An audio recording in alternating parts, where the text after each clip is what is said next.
কোনো একজন মুমিন অন্য একজন মুমিনকে কখনো হত্যা করে না, যেহেতু মুমিন ব্যক্তি দিব্যজ্ঞানী এবং মানব মনের প্রচ্ছন্ন ঈমানের তিনি একজন দ্রষ্টা।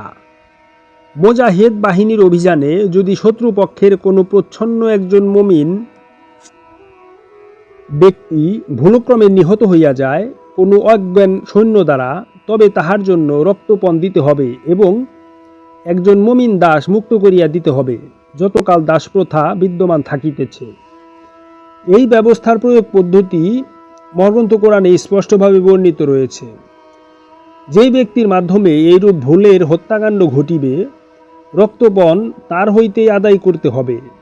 যদি সে একেবারেই অক্ষম হয়, তবে এই পাপের প্রায়শ্চিত্ত স্বরূপ তাহাকে 2 মাস একাধারে সিয়াম পালন করিতে হবে।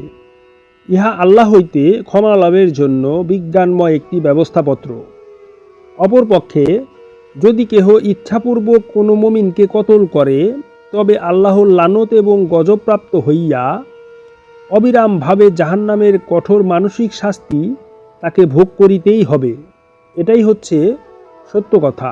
এখানে একটি কথা না বললেই নয়, মাওলা আলীর সাথে মুনাফিকিন মুয়াবিয়া যে অগণিত শত্রুতা পোষণ করেছে এবং কমপক্ষে 2-3টি যুদ্ধ করেছে, এর মাঝে সে অনেক মুমিনকে হত্যা করেছে, সে এবং তার বাহিনীর মাধ্যমে। এবং সে স্পষ্টভাবেই